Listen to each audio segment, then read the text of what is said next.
అదే RTV app వార్తల్ని క్షణాల్లో చదివే అవకాశం ఉంటుంది. ఒక న్యూస్ పేపర్, ఒక టెలివిజన్ ఛానల్ మీ చేతుల్లో ఎప్పుడూ ఉంటాయి.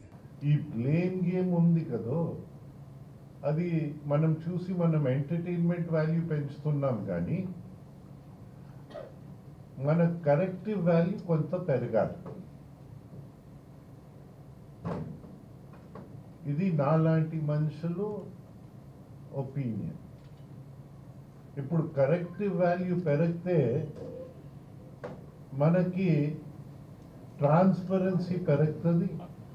ఎక్కడెక్కడ లోట్లు ఉన్నాయి ఇవన్నీ భర్తీ చేసి వెళ్ళడానికి అవకాశం ఉంటుంది.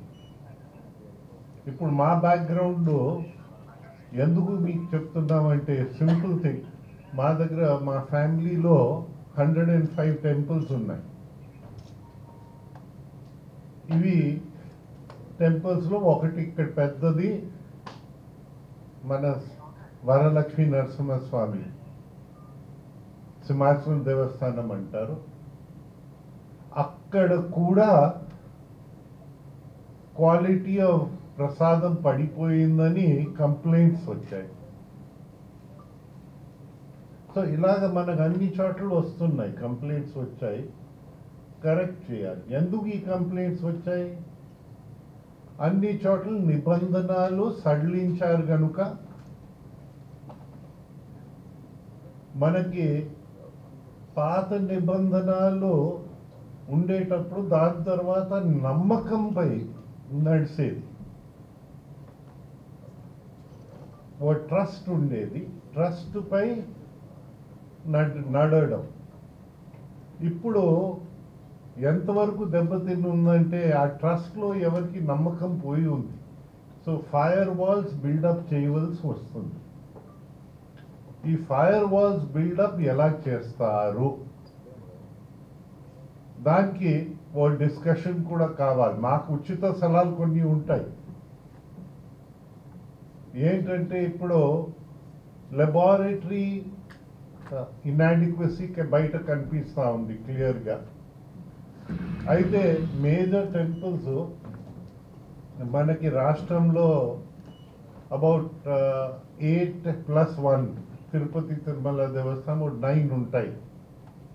ఈ మేజర్ టెంపుల్స్లో 85 lakhs 1 crore పెట్టి వారు ఈ ఎక్విప్మెంట్ అంతా చేయవచ్చు. వారికి ఆ స్తోమత ఉంది. అయితే ఇంత ముందర 25 జిల్లాలు ఉన్నాయి మన రాష్ట్రంలో.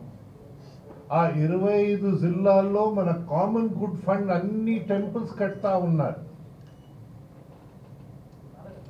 మా సలహా ఏంటంటే ఆ అన్ని టెంపుల్స్ కడుతున్న కామన్ గుడ్ ఫండ్ ప్రతి జిల్లాలో ఒక మోడర్న్ లెబారెటరీ పెట్టండి. కామన్ గుడ్ ఫండ్, అది కామన్ గుడ్ ఫండ్ దేనికోసం కడుతున్నారు? పుష్కరాలు ఇలాంటి వ్యవహారాలు, టెంపుల్స్ కట్టడానికి గ్రామాల్లో ఇవన్నీ చేస్తూ ఉన్నారు. సో మీకు 25 చేసి మెయింటైన్ చేస్తే మీకు ప్రతి గ్రామం, ప్రతి టెంపుల్ది టెస్ట్ చేయడానికి అవకాశం ఉంటుంది. ఓ సిస్టమ్ పెట్టాలి. పీరియాడికల్ టెస్టింగ్స్ నుంచి ఏ భక్తుడికైనా ఆయనకి డౌట్ వస్తే ఆ శాంపుల్ని టెస్ట్ చేయడానికి అవకాశం. అయితే ఊరికి కొందరు జోకర్స్ తయారవుతారు. ఇప్పుడు మన జగన్ గారు పెద్ద జోకర్గా తయారయ్యారు. సో అలా జోకర్స్ తయారవుతారు. ఊరికేనే వర్క్ లోడ్ పెంచడానికి ప్రయత్నిస్తారు. అలాంటి మనుషుల దగ్గర ఛార్జ్ తీసుకోండి. వారు ఛార్జ్ తీసుకుంటే జోకింగ్ ఆగిపోతుంది. వారు ఛార్జ్ తీసుకుని మీరు టెస్ట్ చేయండి. టెస్ట్ చేసి పబ్లిక్గా పెట్టండి. ఇదంతా ఒక పారదర్శకతో చేస్తే మనకి భావి తరాలకి ఒక కాన్ఫిడెన్స్ వస్తుంది. లేకపోతే గతంలో ఉన్నట్టు మా ఒక టెంపుల్కి రాముడి తల తీసేస్తారు, రామ్ తీర్థం. అప్పుడు ఏమన్నారు? ఇదే జోకింగ్ బ్యాచ్. ఏదో జగన్ ముఖ్యమంత్రి ఆనాడు ఎక్కడో హౌస్ సైట్స్ డిస్ట్రిబ్యూట్ చేస్తున్నారు, అందుకోసం మేమే తీసేసాము. This was the type of statements they gave. అందుకోసం మనం ఆలోచించాలి. ఈ రోజు వరకు ఎవరు ఆ పనులు చేశారు ఇంకా పట్టుకోలే. దగ్గర దగ్గర 200 కేసులు మొత్తం రాష్ట్రంలో అయ్యాయి. ఎక్కడ ఒకరు కూడా పట్టుకున్నట్ల దాఖలాలు లేవని విషయం మనకు అర్థమవుతుంది. ఓన్లే ఏదైనా అది స్ట్రెంగ్తన్ చేశారంటే అది కూడా లేదు. రాజ్యాంగాన్ని ఉల్లంఘించడం, చట్టాల్ని ఉల్లంఘించడం, నన్ను ఎన్నోసార్లు డిస్మిస్ చేశారు. డిస్మిస్ చేయడం, హైకోర్టు రిస్టోర్ చేయడం, ఇదంతా తమాషా. ఇలాంటి తమాషాలు వద్దు. మనకి ఎవరి తప్పు చేశారు, ఈ తప్పు ఎలాగైంది, what are the things that have lent itself to this, అవన్నీ రాని కంట ఫైర్ వాల్స్ బిల్డప్ చేసి ముందు వెళ్ళవలసి ఉంటుంది. ఆ విధంగా ప్రభుత్వం రావాలనే మేము అనుకుంటా ఉన్నాం, కోరుతా ఉన్నాం. ఆ విధంగానే వస్తుందని మనం అనుకుంటా ఉన్నాం. ఏదైతే శాంపుల్ తీసుకుని డైరీకి పంపించడం, ఎప్పుడైనా గతంలో విన్నామా ఇలాంటి ఇవి? అసలు పాజిటివ్ థింకింగే లేదు. అంతా ఈ రిలీజన్లో రాజకీయాన్ని తీసుకురావడానికి ప్రయత్నం. ఓ స్వచ్ఛతని, పవిత్ర భావాన్ని కాపాడడానికి మాత్రం రావటం లేదని విషయము మనకు అర్థమవుతుంది. ఏంటి కేసు సుప్రీంకోర్టులో ఇవాళ జడ్జిమెంట్ కూడా ఇచ్చారు. ఏంటా జడ్జిమెంట్? సిట్ని ఆపలే, చేయమన్నారు కదా. ఇలాగ ఎంక్వైరీ జరగాలి, ఎవరెవరు దోషులు పట్టుకోవాలి, శిక్షించాలి. ఈ తప్పులు జరగనీకంటా చెయ్యాలి. ఇది భవిష్యత్తులో ఆలోచించాలి. పారదర్శకత వెళ్ళాలి. ఎంత పారదర్శకత వెళ్తే ఈ ఇబ్బందులు ఉండవు.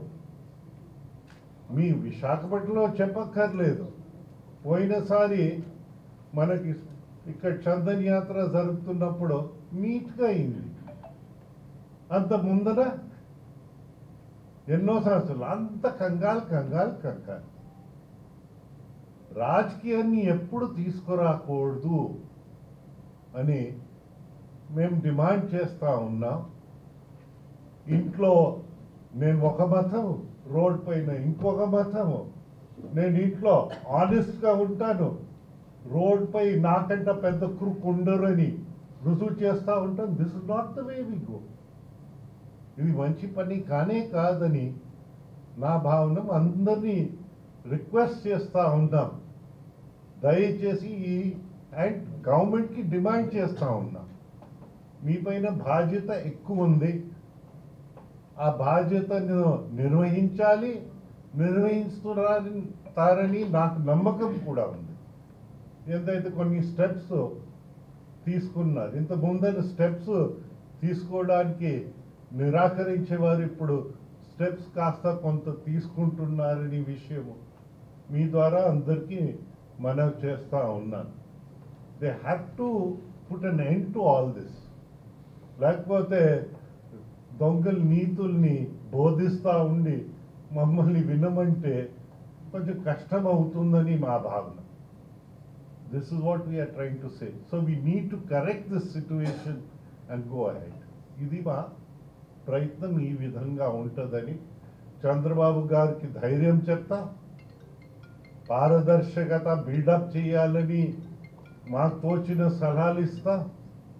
అందరి ఎక్స్పీరియన్స్ని క్రోడీకరించి వస్తే మళ్ళీ ఈ సమస్యలు గతంలో ఉండేవి కావు, ఇటీవలే వచ్చాయి.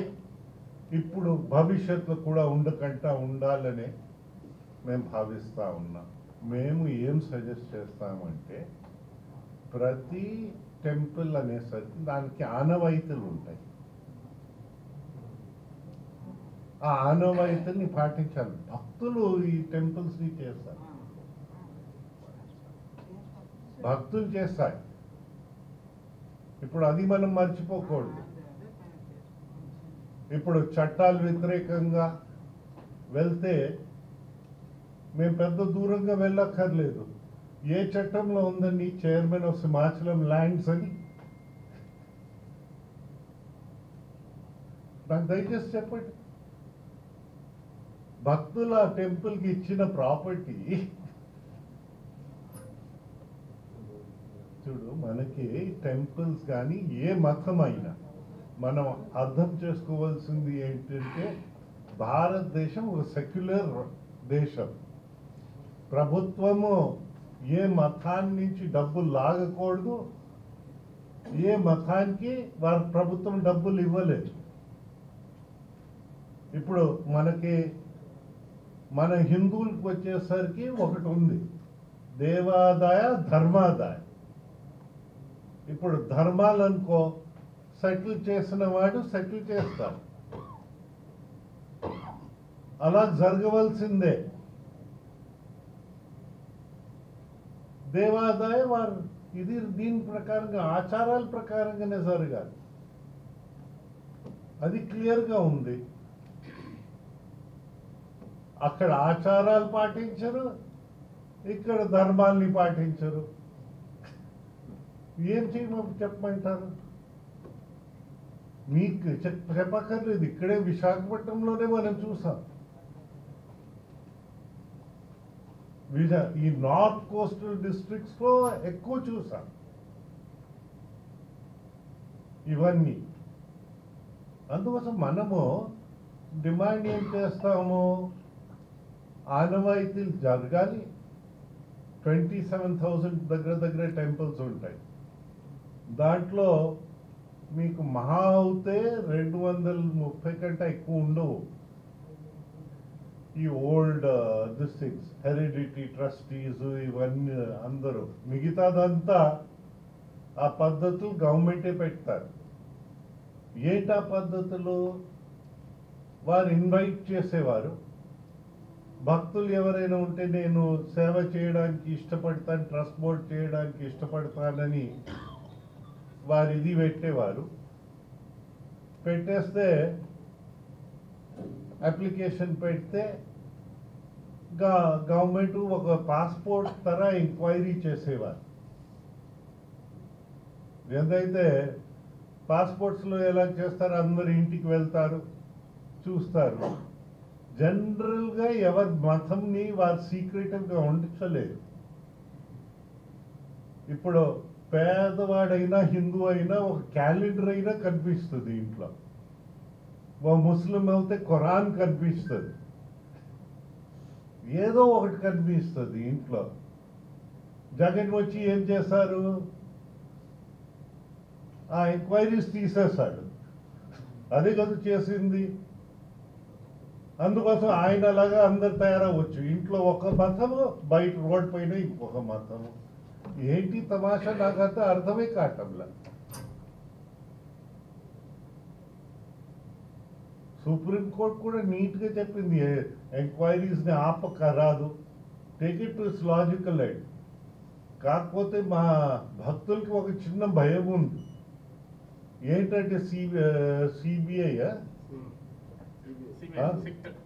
సిబిఐకి ఈయన ఒక ఇది చేశాడు కదా 12 సంవత్సరాల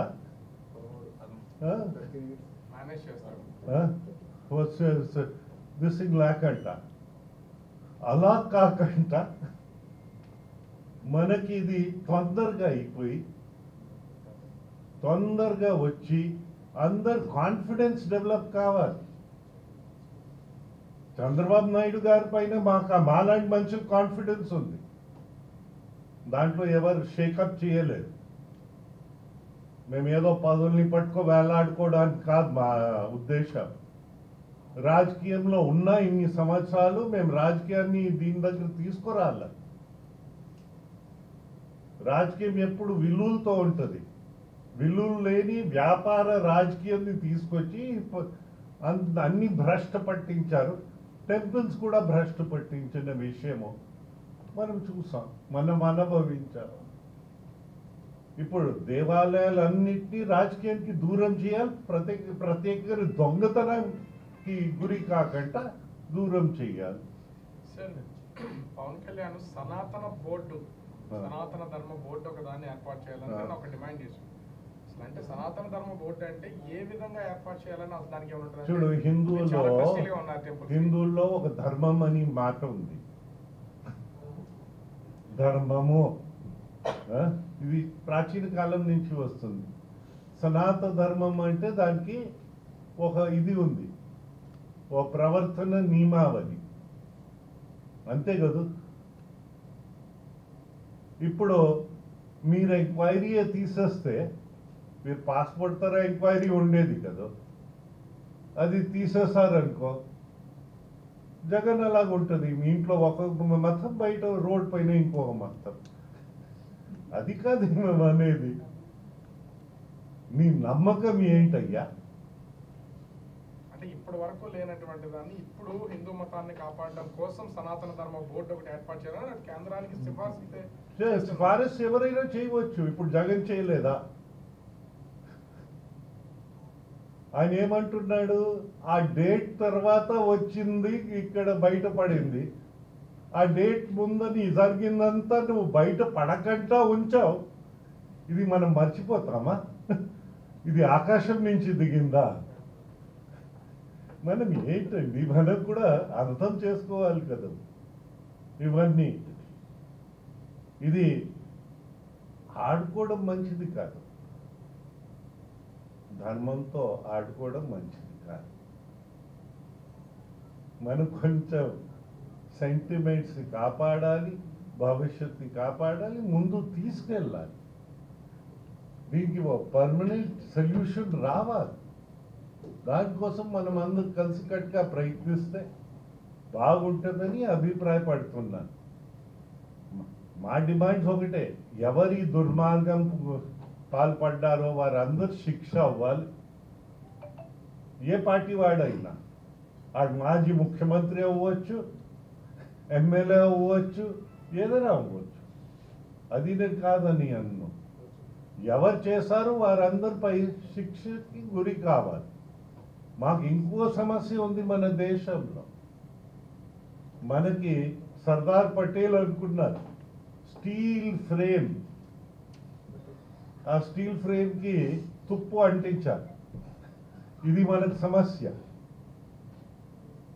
దాంతోనే కదా చాలా డిపార్ట్మెంట్స్ లో చాలా రకరకాల అవుతుంది, ఎండోమెంట్స్ లో కూడా ఉంది. ఆ రస్ట్ ని తీయాలి, ఆ స్ట్రెంగ్ చేయాలి. చట్టాలు, నిబంధనలు దీన్ని స్ట్రెంగ్ చేయాలి. అదే కదా మనం అడుగుతున్నాం. కొత్తగా నియమావళిలు పెట్టేటప్పుడు పనికి వచ్చే నియమావళిలు ఉండాలి. లేకపోతే ఈ ఇన్సిడెంట్లో చూడు, నియమావళిని సవరించారు, ఇష్టం వచ్చినట్లు వెళ్ళారు. ఏమైంది? భక్తులందరూ ఒకటే గొడవ, ప్రసాదాల క్వాలిటీ సరిగా లేదు అని. పోలే తిరుపతి ఒకటే అయింది, అక్కడికి ఒకటికి పరిమితం కాలేదు, మొత్తం రాష్ట్రం అంతా అయింది విషయం. ఇప్పుడు అన్ని చోట్ల శుద్ధ పూజ.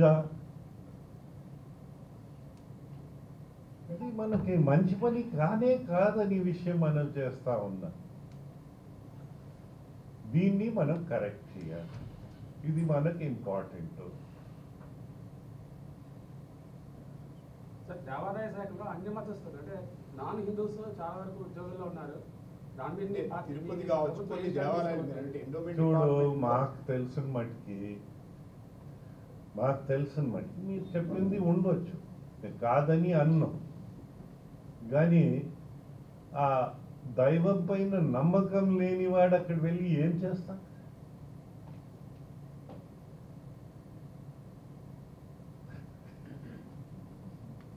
ఇప్పుడు నమ్మకం లేని వాడిని, ఓకే, నమ్మకం లేని వాడి దేవుడి పైన నమ్మకం, ఆ దేవుడి పైన నమ్మకం లేని వాడి కొన్ని ఉద్యోగాలు ఉండొచ్చు, డ్రైవర్ అలాంటి ఉద్యోగం చేయవచ్చు. కానీ అర్చక ఇలాంటి ఉద్యోగాలు ఏం చేస్తారు? మనకి హెచ్చుగా ఉద్యోగ అవకాశాలు ఆ దేవుడిపై నమ్మకం ఉన్నవాడు అనుకో, ఈయన శుభ్రత చేసేటప్పుడు సాయంత్రం శుభ్రంగా చేస్తారు. లేదా ఆ దేవుడిపై నమ్మకం ఉంది, ఆయన సేవాభావంతో చేస్తారు. అందుకోసం అలాంటి ఉద్యోగాలన్నిటినీ మళ్ళీ ఆ మతాన్ని నమ్మినవాడు కావాలి.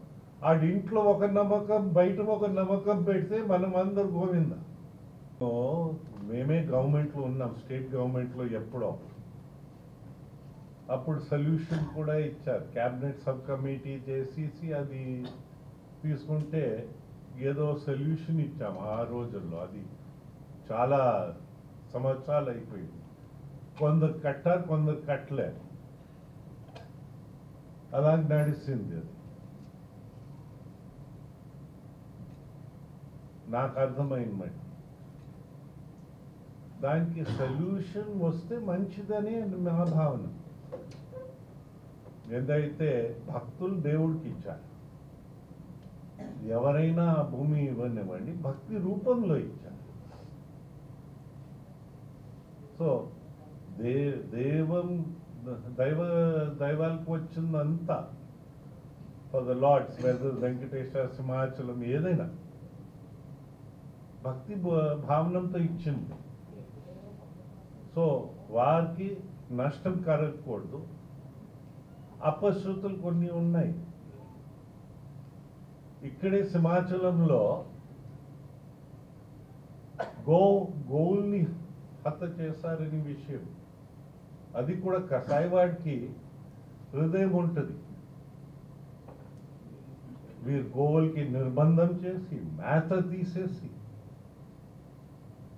ఆకలితో చంపేశారని విషయము మీకు తెలియలేదు కాదు, మీరు విశాఖపట్నం నాకంటే ముందని మీకు తెలుసు. అప్పుడు ఏమన్నారు అందరూ? డబ్బు లేదన్నారు. నాకు డిస్మిస్ చేశారు కదా, మీకు తెలుసు. ఆ ఒక్క పైసా కూడా హుండీలో పడకుండా ఉన్నా దాదాపు 27-28 కోట్ల ఆదాయం కలిగిన టెంపుల్ అది. భక్తులు ఇచ్చిన బేస్ అది, నేను కాదు. నీకు మనసు రాక అలాంటి స్టేట్మెంట్లు సిగ్గు విడిచి, ఆ రోజు అలాంటి స్టేట్మెంట్ ఇస్తాడు, ఈ రోజు ఇలాంటి స్టేట్మెంట్ ఇస్తాడు. ఏం తమాషా! మన సెంటిమెంట్స్ ఆడుకోకూడదు. ఆటలు మంచిది కానే కాదు. పారదర్శకత చేద్దాం, ముందు తీసుకెళ్దాం, అందరు కాన్ఫిడెన్స్ బిల్డప్ చేద్దాం, ధర్మాన్ని కాపాడదాం. నాకు డిస్మిస్ చేసేసి చిన్నపిల్లలకు భోజనాలు, ధర్మ కార్యక్రమం. మా స్వర్గీయ తండ్రి 1954లో ఆ సింహాచలం దేవస్థానానికి 375 ఎకరాలు శ్రీకాకుళం జిల్లాకి ఇచ్చి విజయనగరంలో భోజనాలు పిల్లలకి. దానికి పేద పిల్లలు భోజనాలు పెట్టమని మీరు నన్ను డిస్మిస్ చేస్తారు, సంవత్సరం పైన ఆపుతారు భోజనాలు. హెచ్చు మంది అక్కడ ఎవరు చదువుతున్నారు? బీసీ పిల్లలు. నా భోజనాలు ఆపలేకపోయారు, నా పిల్లలు భోజనాలు ఆపేశారు. మల్లికార్జున్ రావు అని ఆయన ఒకరు వచ్చారు, అక్కడ చదువుకుని న్యూక్లియర్లో గవర్నమెంట్ ఆఫ్ ఇండియాలో కాల్కటాలో రిటైర్ అయ్యాడు.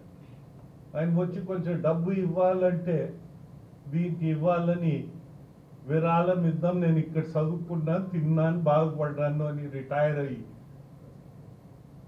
ఆయన వస్తే నాతో మాట్లాడితే నేను సజెస్ట్ చేశాను, డిజిటల్ లైబ్రరీ ఇచ్చాను. ఆ డిజిటల్ లైబ్రరీ కూడా మీరు పట్టుకెళ్ళిపోయారు. కంప్యూటర్స్, మళ్ళీ కోర్ట్స్ నన్ను రీఇన్స్టేట్ చేసి ఎక్కడ పోయా ఇవన్నీ దానికి గొడవ పెడితే అప్పుడు సేఫ్ కీపింగ్ కోసం తీసుకుపోయామన్నమాట, జాగ్రత్తగా ఉంచడానికి, పిల్లలకి లేకట్ట చేయడం. ఇది ధర్మం కాదు, దైవ కార్యక్రమం అంతకన్నా కాదు. హాస్పిటల్లో ఉండవలసిన మనిషిని తీసుకొచ్చి ప్రజలు మాకు ఆ రోజు ముఖ్యమంత్రి చేసి మన అందరికీ మన జీవితాలు నాశనం చేయడానికి పూనుకున్నారు. దీన్ని మనం కరెక్ట్ చేయాలి. సార్, సింహాచలం కొండ చుట్టుపక్కల చాలా చోట్ల అన్యమత ప్రార్థనా సంస్థలు చాలా వరకు వస్తున్నాయి. దాని మీద మీరు ఏమైనా దృష్టి సారించారా? ఆర్ఎస్ఎస్, విహెచ్పి లాంటి సంఘాలు చాలాసార్లు ఆందోళన కూడా చేశారు దాని మీద. అయ్యా, అసలు ఎంక్రోచ్మెంట్ ఉండకూడదు. భక్తులు ఎవరికి ఇష్టం ఇచ్చారది? భక్తులు దేవుడికి, దేవుడు అవసరాల కోసం, దైవ కార్యక్రమాల కోసం ఇచ్చిన ఆస్తి.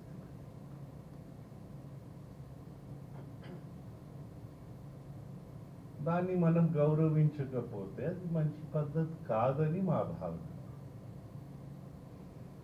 సమస్యలు ఉత్పన్నమయ్యేటప్పుడు ఆ సమస్యలకి సొల్యూషన్స్ రావాలి.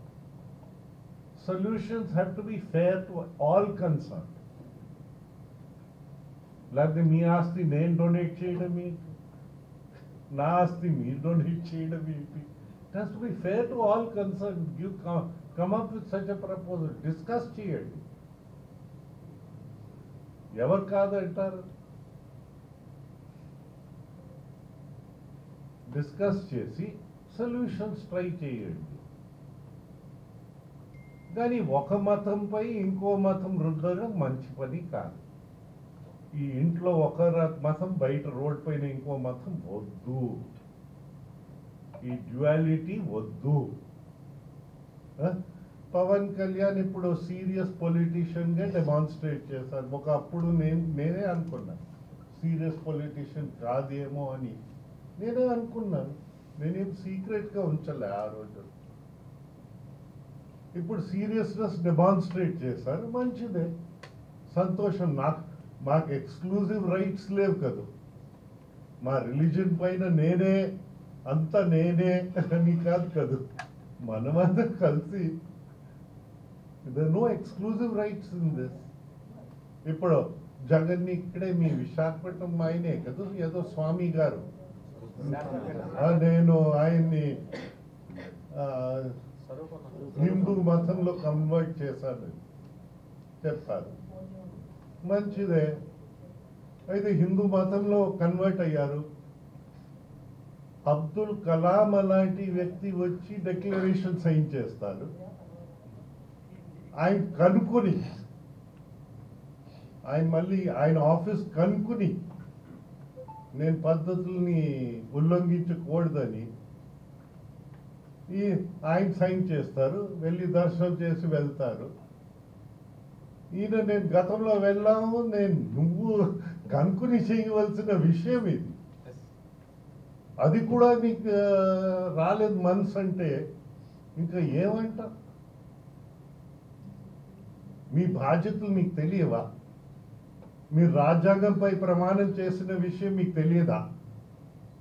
చట్టాల్ని గౌరవిస్తారని విషయం తెలియదా? ఏంటి తమాషా అంతా? So we are trying to correct this situation. ఇది మనం ముందు తీసుకెళ్ళాలి, నీట్గా వెళ్ళాలి. అందరికీ భావితరాలు పనికి రావాలి. ఇవన్నీ ఇది ఒక రోజుతో అయిపోయేది కాదు కదా. నేనైతే షాక్ అయ్యాను. న్యూస్ పేపర్స్లో గవర్నమెంట్ మారగానే ఒక న్యూస్ ఐటమ్, పెద్ద news item, 1,60,000 hectares of forest ఆంధ్రాలో కోసేస్తారు చెట్లు. సృష్టిలో మన పూర్వీకులు ఇచ్చారు కనుక మనం భావితరాలకి ఇవ్వగలుగుతున్నాం. మనం అంత నాశనం చేసి వెళ్తే సెక్యూరిటీ పేర్లు మీ విశాఖపట్నంలోనే చెట్లు నరక. మా ఈ విజయనగరం రాలేదు కనుక మా చెట్లు అసలు ఎవరు నరకల. ఏమనుకోమంటారు?